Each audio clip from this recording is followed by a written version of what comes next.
eu sou a professora Lídia e na aula de número 28 nós iremos estudar sobre dualidade de onda-partícula. Onde que se aplica essa questão de dual, essas duas naturezas para uma mesma coisa? É isso que nós iremos estar vendo na aula de hoje. Então ainda vamos seguir compreendendo aquelas ideias de eletromagnetismo. Estamos ali no limite entre uma mudança, no momento de grande revolução, essa mudança da física clássica ali para a mecânica quântica, que vai se estudar essas partículas ou o comportamento dessas partículas. Era um momento que se buscava mesmo compreender a natureza da matéria para se ter explicação para alguns fenômenos que até então não se tinha. Então, as teorias que já se tinham antes elas conseguiam explicar alguns fenômenos, porém outros estavam deixando a desejar, não era suficientemente para explicar esses fenômenos. Então, há um momento aí de grande histeria, digamos assim, de uma busca muito grande por alguma mudança, alguma informação nova que pudesse, de fato, vir a explicar esses fenômenos. Antes, o que se tinha? Entendia a natureza da luz como sendo corpuscular, ou seja, Isaac Newton ele propunha que a luz se comportava como sendo feixes de partícula, um modelo corpuscular mesmo. Então, era como se tivesse várias partículas, né? E essas partículas, quando incidida em um prisma, acontecia aí a refração. A gente pode fazer análise desse fenômeno. Acontecia a refração, o que é isso? Além da mudança de cores que você pode observar, que é um dos fenômenos que pode ocorrer, além dessa mudança de cores, você analisa um desvio nesse feixe de luz. Obviamente, isso estava se propagando de maneira retilínea. Então, ele é incidido, há um desvio, há essa mudança aí dessas cores e há uma saída. A partir daí, compreende-se o quê? Que a luz, ela é nada mais do que, na verdade, a luz branca, né? Ela é a junção de todas as cores, que vai ser dividida quando passa no prisma. E, além disso, compreende-se também que, dependendo do meio, a velocidade da luz ela pode mudar. Além do mais, já tinha-se a afirmação, o princípio que se compreendia aí, era que a luz se propagava de forma retilínea. Ou seja, a luz se propagava em linha reta. E a partir daí já se entendia também alguns fenômenos como produção de sombra, né, penumbra, que é justamente o que acontece pelo fato da luz não fazer volta. Então, se tem um objeto, a luz chega até esse objeto, ela não consegue fazer a volta, vai ter a geração de uma sombra. Além desse, tinha vários outros fenômenos que eram entendidos a partir desse princípio da luz se propagar de forma retilínea. Então, era o que se tinha e o que se acreditava antes. Porém, já havia alguns questionamentos e um momento onde vai ser um grande divisor de água é em 1801, quando Thomas Young ele vai propor esse experimento da fenda dupla. Já havia questionamentos a respeito do modelo da luz de forma corpuscular, como partícula. Já havia questionamentos pelo fato de deixar a desejar e não conseguir explicar alguns fenômenos. Porém, quando Thomas Young propõe esse experimento da fenda dupla, vai se ter um outro entendimento desse comportamento da luz. Então, o que a gente pode analisar ali? Primeiro, tem um feixe de partículas, que vai ser incidido ali. Tem uma fenda dupla, observe que tem um antiparo e a partir dali tem duas aberturas. E no final tem um antiparo sem abertura, onde seria formada aquela imagem, e a partir daí compreendeu essa imagem, teve grande relevância na compreensão de alguns fenômenos. Agora, essa imagem ela está bem mais explicada em cima, que você observa que tem uma vela, a partir dali é incidido luz, né? E tem duas partes, tem a primeira onde tem apenas uma abertura e a segunda que tem duas aberturas. E ali as frentes de onda que vão justamente gerar aquela imagem mostrada ali embaixo. Então, o que Thomas Young questionou a teoria que já se tinha antes, que era o modelo corpuscular, e o que ele trouxe aí? Observe o seguinte, se a luz ela se comportava de maneira retilínea, se tu analisa na primeira imagem, ela passaria ali em linha reta pela primeira, porque tem uma abertura, porém ela não passaria da segunda, ia refletir. Então ela ia bater e voltar e não havia essa geração dessa imagem. Dependendo do ângulo de incidência em que ela fosse incidida ali, lançada, poderia passar pelo um lado ou pelo outro da fenda, passaria pelo primeiro e pelo segundo, mas seria somente esse. Não teria essa imagem como foi mostrada e comprovada por Tom Young, que era o quê? essas várias marcas. E o que representava isso? Que a luz ela tinha um comportamento não somente como partícula, mas também como onda, tendo em vista que a onda ela se comporta dessa forma, por espalhamento. E aí, observe que aquela imagem do meio ela está com intensidade maior e as da laterais com intensidade maior, o que já explicava o fenômeno da interferência, onde havia essa superposição, essa soma daquelas ondas ali, a superposição, e por isso daria essa imagem um pouco mais forte ali no início. Então, vem contrapartida a teoria que já tinha antes, que era a de Newton.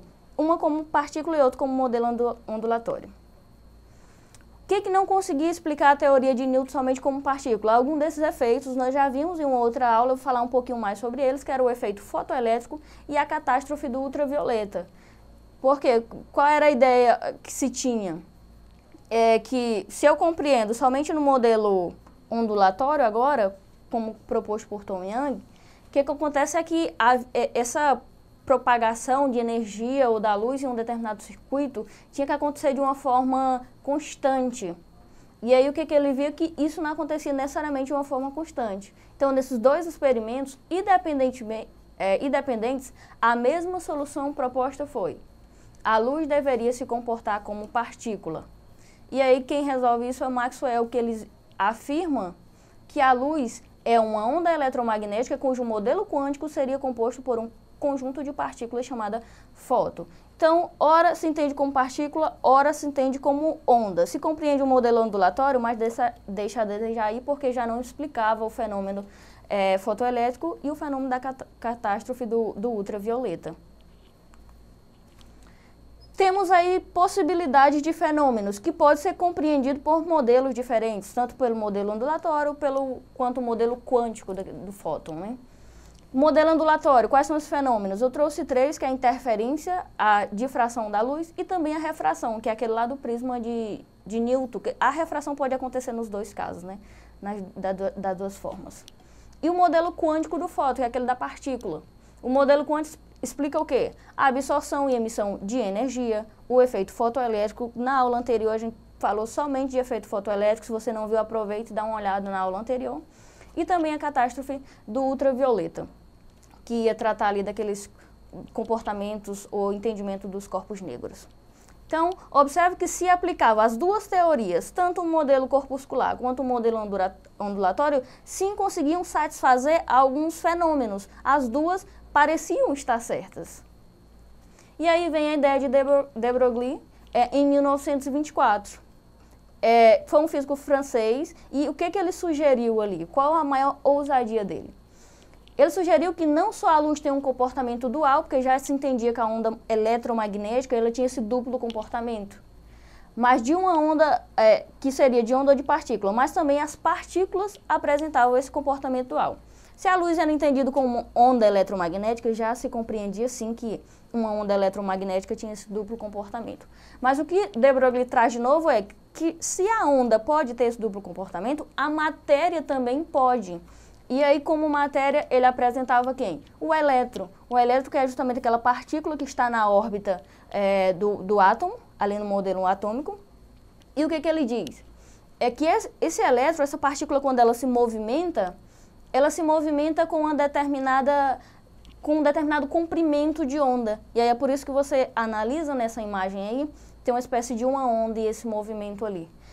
Obviamente que essas partículas, os elétrons, estão dispostos no átomo e a posição dele vai depender do nível de energia, mas se ele recebe energia ou se ele perde energia, ele muda de local. E quando há essa movimentação, ele tem determinado comprimento de onda ali associado a ele. Então, o que conseguimos compreender?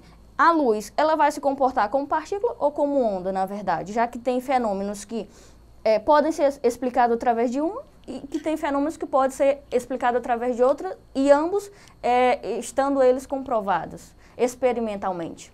Então, a verdade é que não há uma resposta única para essa pergunta. O correto é dizer o quê? O correto é dizer que depende do fenômeno, uma vez que a luz, ora se comporta como onda e ora se comporta como partícula. Então, quando você faz a análise da ideia de luz, você precisa compreender que ela tem o que vamos chamar de natureza dual, que ela pode se comportar das duas formas, ora como onda e ora como partícula, porém, não podemos afirmar que isso ocorre simultaneamente. Por que nós não podemos afirmar isso? Aí é o que vem chamar de princípio da complementariedade, de Niels Bohr. O que é esse princípio da complementariedade? Ele vai dizer que, sim, de fato, a luz ela se comporta como onda, a luz ela também se comporta como partícula, isso em vários fenômenos em que pode se observar. Agora, o que não pode acontecer é de ela se comportar das duas formas no mesmo fenômeno. Então, analisando um fenômeno, você pode fazer uma afirmação e explicá-lo, e um outro fenômeno também pode fazer uma segunda afirmação e também explicá-lo, e as duas estão corretas. O que não vai acontecer é que nas radiações eletromagnéticas, seja ela luz ou não pode exibir ou apresentar-se esses dois comportamentos simultaneamente. E aí eu trouxe duas questões para exercitarmos aqui um pouquinho. Na primeira diz assim: não há produção de uma onda eletromagnética ao... E aí a opção A, acelerar uma carga elétrica. B, desacelerar uma carga elétrica.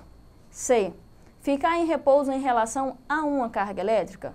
D, afastar-se de uma carga elétrica. E E, aproximar-se de uma carga elétrica. Você deve lembrar que já falamos disso em algumas aulas. Se você não lembra, na aula anterior falamos de modelo do efeito fotoelétrico, que é o quê? Por exemplo, quando incide luz em uma placa solar e a partir dali elétrons vão ser ejetados e vão movimentar-se. O movimento desses elétrons aí vai gerar aquela chamada de corrente elétrica.